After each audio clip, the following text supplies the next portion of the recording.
YouTube के सभी साथियों को अभय सिन्हा का हार्दिक प्रणाम। आज जिस विषय पर हम आपसे चर्चा करने जा रहे हैं वह है डिजिटल एंड एडवांस पेमेंट, विश्व बनाम भारत, वर्ल्ड वर्सेस इंडिया। जी हाँ, आप सभी जानते हैं जमाना बदल रहा है, टेक्नोलॉजी बदल रही है, बैंकिंग का स्वरूप बदल रहा है, पेमेंट करने के तरीके बदल रहे हैं। सही मायने में समय आ गया है AAA बैंकिंग का, अर्थात any time anywhere any how, कभी भी कहीं भी किसी भी तरीके से बैंकिंग। RBI विजन 2018 कहता है building the best of class payment and settlement systems for a less cash India through responsive regulation, robust infrastructure, effective supervision and customer centricity। So less cash India की बात की गई है RBI vision 2018 के तहत में। आखिर लेस कैश या कैशलेस के क्या फायदे हैं? जी हाँ, सो लेस कैश या कैशलेस से किसी भी कंट्री के इकोनॉमी में एक बहुत बड़ा उछाल आता है।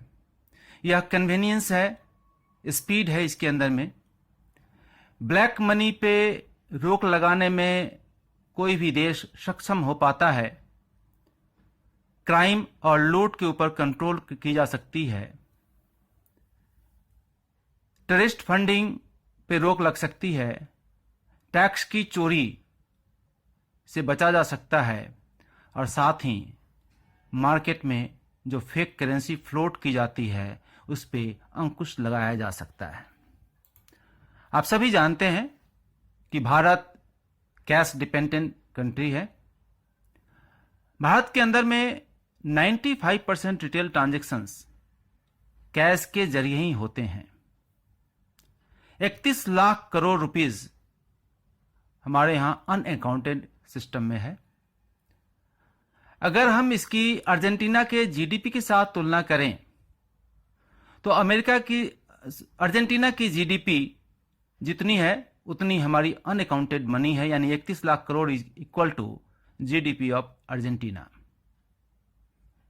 भारत में सिर्फ और सिर्फ 6% व्यापारी या बिजनेसमैन इलेक्ट्रॉनिक पेमेंट के माध्यम से पेमेंट स्वीकार करते हैं।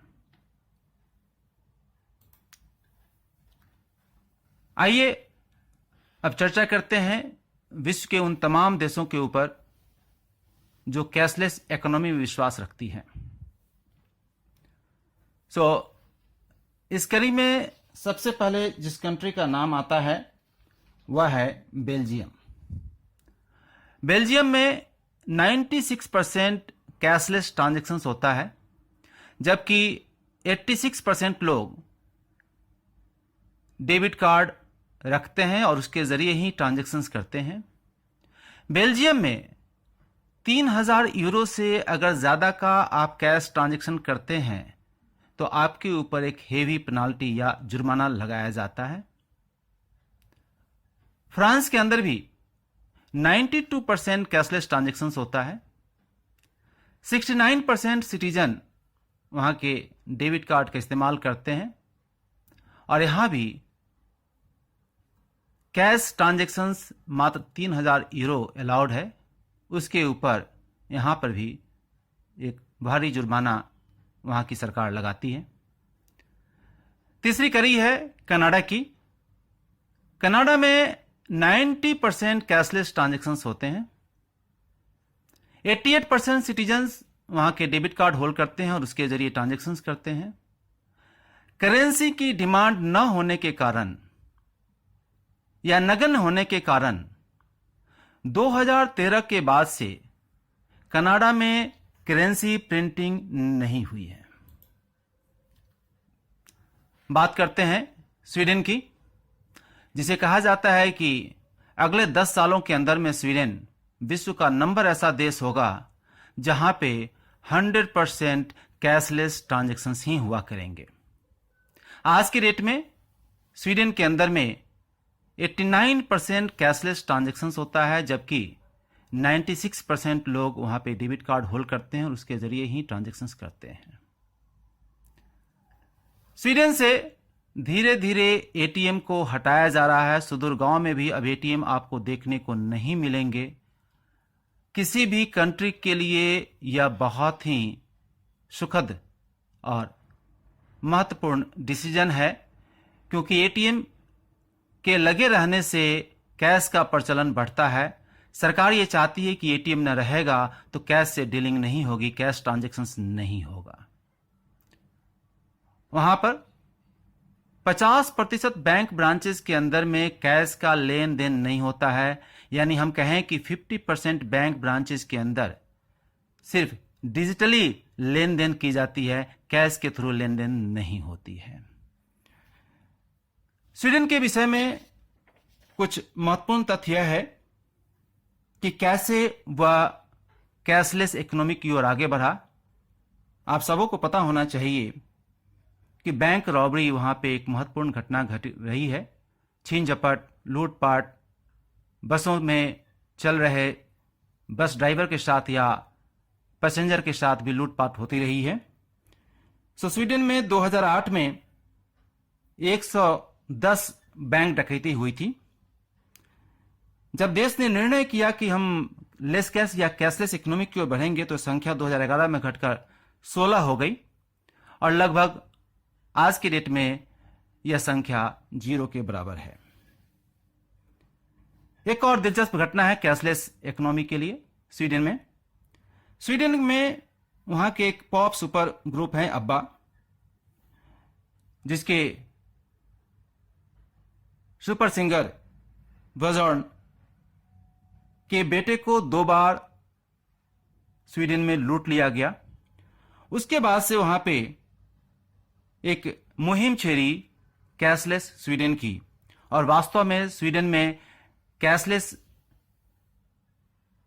ट्रांजैक्शंस या कैशलेस बैंकिंग के जरिए आज स्वीडन इस मुकाम को हासिल कर पाया है, और बहुत जल्द यानी अगले 10 सालों के अंदर में स्वीडन 100% कैशलेस ट्रांजैक्शंस करने वाला देश बन जाएगा। चर्चा करते हैं अब डेनमार्क की। डेनमार्क के अंदर में कुल 75% कैशलेस ट्रांजैक्शंस होता है। डेनमार्क के अंदर में पेट्रोल पंप्स, ग्रोसरीज और रेस्टोरेंट्स में कैश में डीलिंग करना इलीगल करार दिया गया है। नेक्स्ट कीनिया, जहां पे 15 मिलियन यूजर्स एम पैसा के जरिए सारे ट्रांजैक्शंस करते हैं, और फरवरी माह में केबीए यानी कीनिया बैंक एसोसिएशन ने एक पैसा लिंक लॉन्च किया है, जिसके जरिए सारे ट्रांजैक्शंस कैशलेस हुआ करते हैं। जहां तक रही भारत का सवाल, तो भारत में मात्र 5% कैशलेस ट्रांजैक्शन आज की डेट में हो रहा है, और 95% कैश के साथ ट्रांजैक्शंस हो रहा है। यह एक विचित्र विडंबना है।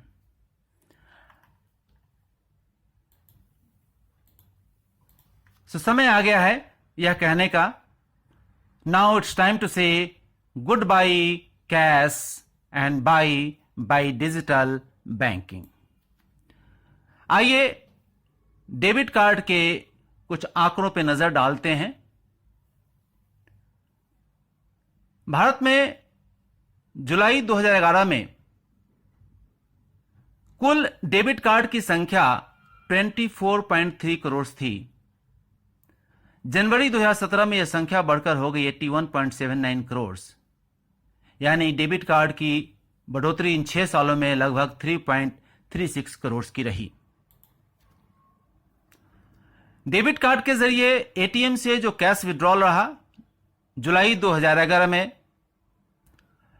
लगभग 5 करोड़ ट्रांजैक्शंस डेबिट कार्ड के जरिए हुए एटीएम से। जुलाई 2016 में यह संख्या बढ़कर हो गई 75.2 करोड़। लेकिन 8 नवंबर की ऐतिहासिक घटना के बाद, 8 नवंबर 2016 की ऐतिहासिक घटना के बाद जनवरी माह में एटीएम से कुल ट्रांजैक्शंस 71.2 करोड़ हुए, जो जुलाई 2016 के आंकड़े में काफी कम है। सो एटीएम से अगर पैसा कम निकल रहा है, इसका मतलब देश की इकोनॉमी सही दिशा में चल रही है, क्योंकि अगर आप एटीएम से कैश विड्रॉ करते हैं तो वह डिजिटल ट्रांजैक्शंस नहीं माना जाएगा, क्योंकि आप कैश में ही डील करते हैं। जहां तक बात रही शॉपिंग की, सो जुलाई 2011 में 2.7 करोड़ ट्रांजैक्शंस डेबिट कार्ड के जरिए ऑनलाइन हुआ। जुलाई 2016 में संख्या बढ़कर 12.9 करोड़ हो गई और जनवरी 2017 के आंकड़े बताते हैं कि डेबिट कार्ड के जरिए ऑनलाइन जो ट्रांजैक्शन हुए वह हुआ 22.86 करोड़। इस तरीके से अगर हम ग्रोथ देखें जुलाई 2011 के बनिस्बत जनवरी 2017 का, तो यह 8.46 टाइम्स रहा। सो हम कह सकते हैं कि हिंदुस्तान भी धीरे धीरे ही सही, लेकिन डिजिटल बैंकिंग की ओर एक सोची समझी नीति लेकर के आगे बढ़ रही है।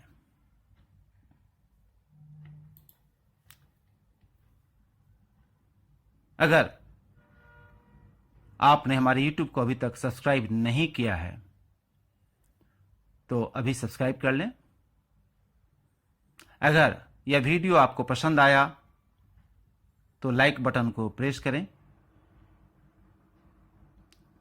और इस वीडियो को अपने ग्रुप्स में शेयर करना न भूलें। इस वीडियो को देखने के लिए आपका तहे दिल से धन्यवाद। आप सबों को अभय सुन्ना का मुस्कुराता हुआ प्रणाम। अगले एपिसोड में कुछ नई और रोचक जानकारी लेकर के हम उपस्थित होंगे। धन्यवाद।